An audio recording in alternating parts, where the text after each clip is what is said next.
Hello friends, मैं पूनम कुमारी आप सभी का आपके अपने इस यूट्यूब चैनल पर बहुत बहुत स्वागत करती हूँ। दोस्तों, हम लोग पॉलिटी की सीरीज़ स्टार्ट किए हैं और पॉलिटी की सीरीज़ में है जो है बहुत सारे टॉपिक्स को कवर किया जा चुका है। तो आप लोग जो है प्लेलिस्ट में जा कर के उन सारे टॉपिक्स को देख सकते हैं। आज की इस क्लास में दोस्तों हम लोग संविधान की अनुसूचियों के बारे में जानेंगे, यानी संविधान में कितनी अनुसूचियाँ दी गई है, उन अनुसूचियों में क्या क्या वर्णित है, यानी किन अनुसूचियों में क्या चीज़ का वर्णन किया गया है, उन सब के बारे में हम लोग आज की इस क्लास में जानेंगे। तो आइए बिना वक्त गंवाए जो आज के इस पहले प्रश्न की ओर हम लोग बढ़ते हैं। तो पहला प्रश्न है दोस्तों कि वर्तमान में भारतीय संविधान में कुल कितनी अनुसूचियाँ है। तो वर्तमान में संविधान के में अनुसूचियों की अगर बात करें दोस्तों, तो अभी वर्तमान में 12 अनुसूचियां हैं। और किंतु मूल संविधान में कितनी थी दोस्तों? 8 अनुसूची थी। यानी मूल संविधान की बात करें तो 8 अनुसूची होंगी, लेकिन हमारे संविधान में दोस्तों संशोधन की प्रक्रिया यानी अमेंडमेंट की व्यवस्था या प्रावधान दिया गया था। इस अमेंडमेंट के द्वारा यानी विभिन्न संशोधनों के द्वारा दोस्तों 4 जो है अनुसूची बाद में जोड़ी गई है। तो अभी कितनी है? 12 अनुसूचियां है। चलिए अगला प्रश्न हम लोग देखते हैं। संविधान सभा की प्रारूप समिति द्वारा प्रस्तुत प्रारूप संविधान में कितनी अनुसूचियां थी? यानी संविधान सभा के द्वारा जो प्रारूप समिति गठित की गई थी उसके द्वारा जो प्रस्तुत प्रारूप संविधान में कितनी अनुसूचियां थी, यह पूछा जा रहा है दोस्तों।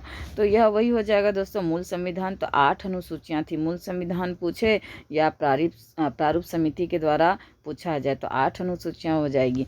और 395 जो क्या थे दोस्तों? अनुच्छेद थे। और 22 क्या थे? भाग थे। तो इसको भी मूल रूप से याद रखिए कि 395 अनुच्छेद, 8 अनुसूची और 22 भाग, ये क्या थे दोस्तों? मूल संविधान का हिस्सा थे। तो बी ऑप्शन इसका सही जवाब हो जाएगा। अगला प्रश्न है हमारा कि संविधान सभा द्वारा अंतिम रूप से पारित संविधान में कुल कितनी अनुसूचियां थी? वही प्रश्न है दोस्तों, घुमा फिरा करके पूछा गया है। आंसर वही होगा आपका 8। मूल संविधान पूछे या संविधान सभा द्वारा पूछे या फिर प्रारूप समिति द्वारा पूछे तो आपका एक ही उत्तर होगा, यानी 8। यानी मूल संविधान में कितने थे दोस्तों? 8 अनुसूचियां थी। और अभी कितने हैं दोस्तों? तो 12 है। और मूल संविधान में कितने थे? 395 अनुच्छेद, 22 भाग और 8 अनुसूची। और अभी अनुच्छेद की अगर बात करें तो 4 आपका 5 हो जाएगा अनुच्छेद। यानी ये जो 395 अनुच्छेद है, विभिन्न जो अमेंडमेंट्स किए गए हमारे कॉन्स्टिट्यूशन में, तो उन अमेंडमेंट्स के द्वारा जो है अभी 445 जो है अनुच्छेद यानी आर्टिकल है। और जो भाग 8 थे तो वो हो गया कितना दोस्तों? आपका अभी 12 हो गया और भाग आपका 22 ही है। चलिए अगला प्रश्न हम लोग देखते हैं कि मूल संविधान में कितनी अनुसूचियां थी। वही प्रश्न आया दोस्तों घुमा फिरा कर, मूल संविधान में कितनी अनुसूचियां थी? तो 8 अनुसूचियां थी। अगला प्रश्न है हमारा कि किस संविधान संशोधन अधिनियम द्वारा भारतीय संविधान में 9वीं अनुसूची को जोड़ी गई है? तो दोस्तों आपका पहला संविधान संशोधन होता है आपका 1991 में। यानी प्रथम संविधान संशोधन के द्वारा क्या जोड़ा गया दोस्तों? आपका भारतीय संविधान में 9वीं अनुसूची को जोड़ा गया। और ये 9वीं अनुसूची जो है दोस्तों, यानी प्रथम अनुसूची जो है आपका 9वीं प्रथम जो आपका संशोधन हुआ उसमें 9वीं अनुसूची को जोड़ा गया। और 10वीं अनुसूची को दोस्तों 1985 में जोड़ा गया आपका। और 11वीं जो यानी 52वें संविधान संशोधन के द्वारा। और 11वीं और 12वीं जो अनुसूची है उसको आपको 73वें और 74वें संविधान संशोधन के द्वारा जो है जोड़ा गया। तो इसको आप मूल रूप से याद रखिए। चलिए अगला प्रश्न हम लोग देखते हैं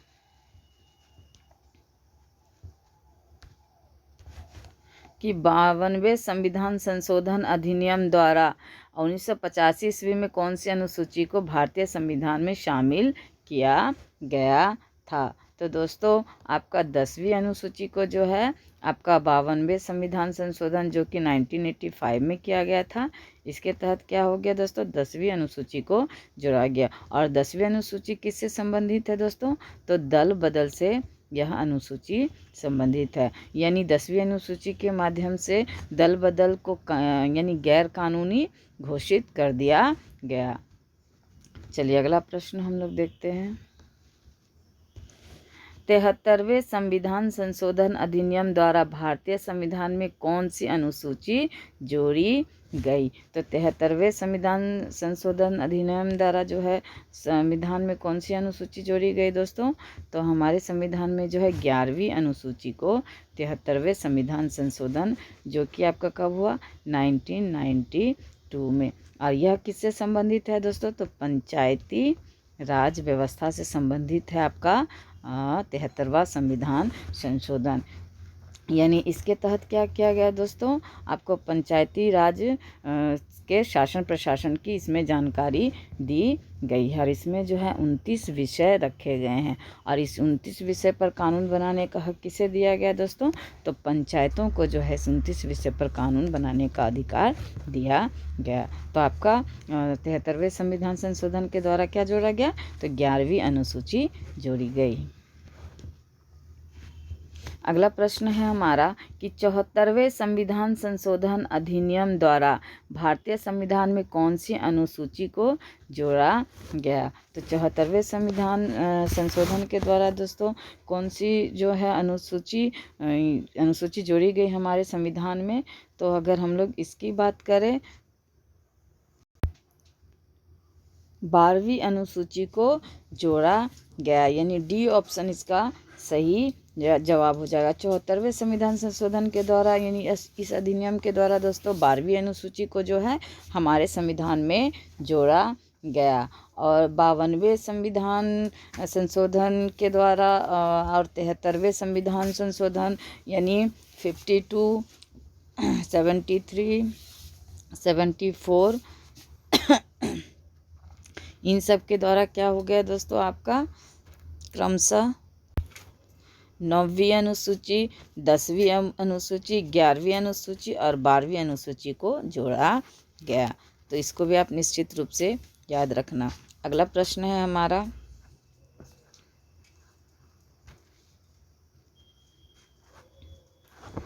कि संविधान की द्वितीय अनुसूची का संबंध किससे है? तो संविधान की द्वितीय अनुसूची का संबंध जो है दोस्तों महत्वपूर्ण पदाधिकारियों के वेतन से है। यानी महत्वपूर्ण पदाधिकारियों जैसे आपका राष्ट्रपति हो गए, उपराष्ट्रपति हो गए, मंत्री हो गए, सर्वोच्च न्यायालय, उच्च न्यायालय के जजेस हो गए, इन सब के वेतनों के से यानी वेतनों से संबंधित जानकारी जो है आपको कहाँ दिया गया है? तो द्वितीय अनुसूची में दिया गया है। अगला प्रश्न है हमारा कि भारत संघ में शामिल राज्यों और संघ शासित क्षेत्रों का उल्लेख भारतीय संविधान की किस अनुसूची में है? तो दोस्तों भारत संघ में शामिल राज्यों और संघ शासित क्षेत्रों का उल्लेख भारतीय संविधान के जो है आपका यानी कि प्रथम आपका अनुसूची में है। यानी प्रथम अनुसूची जो है दोस्तों आपका क्या है? भारतीय संविधान के जो राज्य है और संघ शासित जो प्रदेश है उससे संबंधित जानकारी इसमें दी गई। दोस्तों भाग कहिए, प्रथम की अनुसूची कहिए कि अनुच्छेद कहिए, इन सब का जो प्रथम जो भाग यानी प्रथम भाग है, अनुसूची है चाहे अनुच्छेद है, इन सब में क्या दोस्तों एक चीज़ कॉमन है आपका, इसमें भारत के यानी केंद्र और राज्यों के से संबंधित जानकारी आपकी दी गई है। तो कभी भी इस तरह का प्रश्न पूछा जाए, चाहे प्रथम भाग, प्रथम अनुसूची, चाहे प्रथम अनुच्छेद, तो वह क्या हो जाएगा उसका उत्तर दोस्तों? केंद्र और राज्य यानी भारत जो है क्या है? राज्यों का संघ होगा। इस चीज़ की जानकारी आपको कहाँ दी गई है? तो प्रथम अनुसूची कहिए, अनुच्छेद कहिए या प्रथम भाग कहिए, इन सब में एक ही चीज़ का वर्णन है। चलिए अगला प्रश्न हम लोग देखते हैं। राष्ट्रपति राज्यों के राज्यपालों सर्वोच्च न्यायालय तथा उच्च न्यायालयों के न्यायाधीशों, संसद तथा राज्य विधानमंडलों के अधिकारियों, भारत के नियंत्रक। 1 मिनट, फ़ॉन्ट छोटा करना होगा दोस्तों।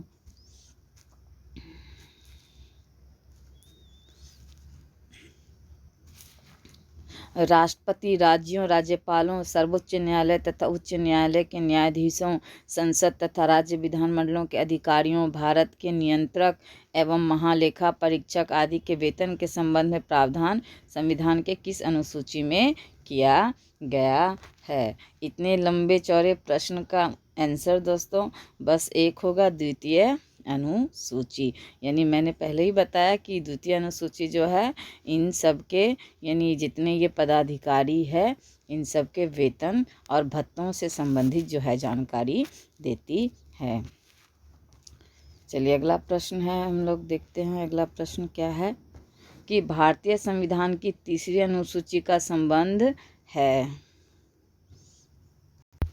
तो भारतीय संविधान की जो है तीसरी अनुसूची का जो संबंध किससे है दोस्तों? तो महत्वपूर्ण पदाधिकारियों के जो है आपका शपथ तथा प्रतिज्ञान से संबंधित यह जो है अनुसूची है। यानी जो भी महत्वपूर्ण पद है, जैसे राष्ट्रपति हो गए, उपराष्ट्रपति हो गए, विभिन्न मंत्री हो गए, आपके सर्वोच्च न्यायालय, उच्च न्यायालय के जजेस हो गए, इन सब का जो है नियंत्रक एवं महालेखा परिषद, जिनके वेतन और भत्ते की जानकारी के बारे में अभी हम लोग पढ़े, तो उन्हीं के शपथ से संबंधित जो है यानी उनके शपथ ग्रहण से संबंधित जो शपथ लिए जाते शपथ ग्रहण में, तो उनसे संबंधित जानकारी कहाँ दी गई है दोस्तों? तो तीसरी अनुसूची में इसका जिक्र किया गया है। चलिए अगला प्रश्न हम लोग देखते हैं। संविधान की किस अनुसूची में प्रत्येक राज्यों तथा संघ राज्य क्षेत्रों के लिए राज्यसभा में स्थानों के आवंटन की सूची दी गई है? तो दोस्तों चतुर्थ अनुसूची में जो है आपका, यानी कि प्रत्येक राज्य तथा संघ राज्य के क्षेत्रों के लिए राज्यसभा में स्थानों के आवंटन की जो है सूची दी गई है। अगला प्रश्न है हमारा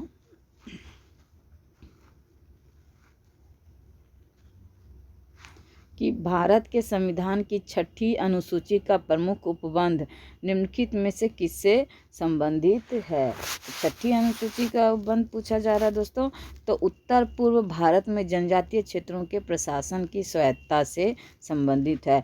और मूल रूप से इसमें उत्तर पूर्व के कौन से राज्य आते हैं दोस्तों? तो इसमें असम आते हैं, मेघालय आते हैं, त्रिपुरा आता है और आपका मिजोरम, यानी 4 ऐसे राज्य है जो कि आपका यानी कि इनका क्या है संबंध दोस्तों? जनजातीय क्षेत्रों के आधार पर इन राज्यों का जो है बंटवारा या जो है इनका अस्तित्व में ये आए हैं। यानी जनजातीय क्षेत्रों के आधार पर इनका अस्तित्व, यानी इन राज्यों का अस्तित्व आया है और इनका प्रशासन भी इसी के आधार पर चलाया जाता है।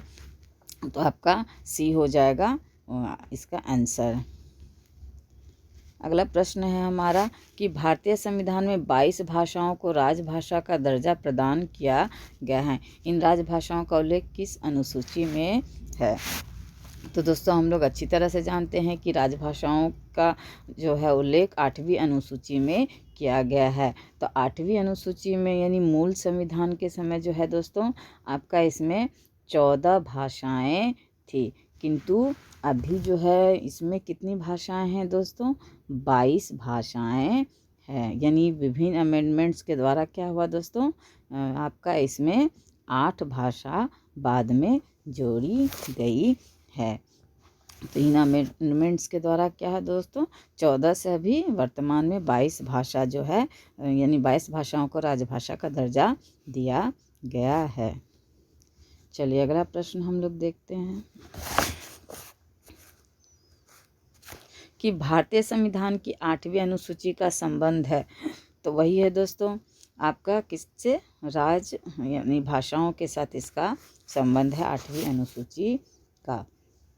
चलिए अगला प्रश्न हम लोग देखते हैं दोस्तों। जो 21वां संविधान संशोधन हुआ, 71वां संविधान संशोधन हुआ और 92वां जो संविधान संशोधन हुआ, उसके तहत क्या हो गया दोस्तों? इसमें 8 भाषाओं को जोड़ा गया। तो तो अभी वर्तमान में कितनी भाषाएं हैं दोस्तों? 14 से भी 22 भाषा हो गए हैं। अगला प्रश्न है हमारा कि किस अधिनियम को संविधान की किस अनुसूची में सम्मिलित करने पर उसकी वैधता को किसी न्यायालय में चुनौती नहीं दी जा सकती है? तो दोस्तों 9वीं अनुसूची इसका सही जवाब हो जाएगा, यानी सी ऑप्शन इसका सही जवाब हो जाएगा। अगला प्रश्न है हमारा कि किस राज्य के आरक्षण विधेयक को 9वीं अनुसूची में सम्मिलित किया गया है? तो किस राज्य के जो है आरक्षण विधेयक को 9वीं अनुसूची में जोड़ा गया है दोस्तों? तो तमिलनाडु राज्य के जो है आपके आरक्षण विधेयक को क्या किया गया है? 9वीं अनुसूची में सम्मिलित किया गया है। तो ए ऑप्शन इसका सही जवाब हो जाएगा। अगला प्रश्न है हमारा कि भारतीय संविधान में, तो भारतीय संविधान में कितनी अनुसूचियां हैं दोस्तों? तो भारतीय संविधान में जो है आपका 12 अनुसूचियां है। तो डी ऑप्शन इसका सही जवाब हो जाएगा, यानी हमारे भारतीय संविधान में अभी कितनी अनुसूचियां हैं? 12 अनुसूचियां हैं। और यानी मूल संविधान में कितने थे दोस्तों? तो आपके 8 अनुसूची थी। तो विभिन्न अमेंडमेंट्स के द्वारा जो है इसमें 4 अनुसूची को बाद में जोड़ा गया। अंतिम प्रश्न है दोस्तों इस वीडियो का कि दल बदल के आधार पर निर्वाचित सदस्यों की अयोग्यता संबंधित विवरण संविधान की किस अनुसूची में दिया गया है? तो दोस्तों 10 से दल बदल और 10 से 10वीं अनुसूची। तो इसको इस तरह से आप लोग आसानी से याद रख सकते हैं। और ये दल बदल जो है किससे संबंधित है दोस्तों? तो जो राजनीतिक जो लोग होते हैं, जो व्यक्ति होते हैं, तो वो क्या करते हैं, एक दल से दूसरे दल में जो प्रवेश आसानी से करते हैं, तो उस वजह से सरकारों के विघटन की क्या होती थी दोस्तों? प्रक्रिया आसान होती थी। तो चुनावों का खर्च जो हमेशा जनता के ऊपर पड़ता था, तो इस वजह से जो है 10वीं अनुसूची के द्वारा जो है इस दल बदल की प्रक्रिया को जो है गैर कानूनी जो है घोषित कर दिया गया। तो ये जो है आपका 10वीं अनुसूची में इसका वर्णन किया गया है। तो दोस्तों कैसे लगे प्रश्न? अगर अच्छे लगे तो अपने दोस्तों को शेयर कीजिए, अपने यानी इस वीडियो को लाइक भी कीजिए, और चैनल को सब्सक्राइब नहीं किए हैं तो चैनल को सब्सक्राइब भी ज़रूर कीजिए। बहुत बहुत धन्यवाद आप सबका इस चैनल से जुड़ने के लिए।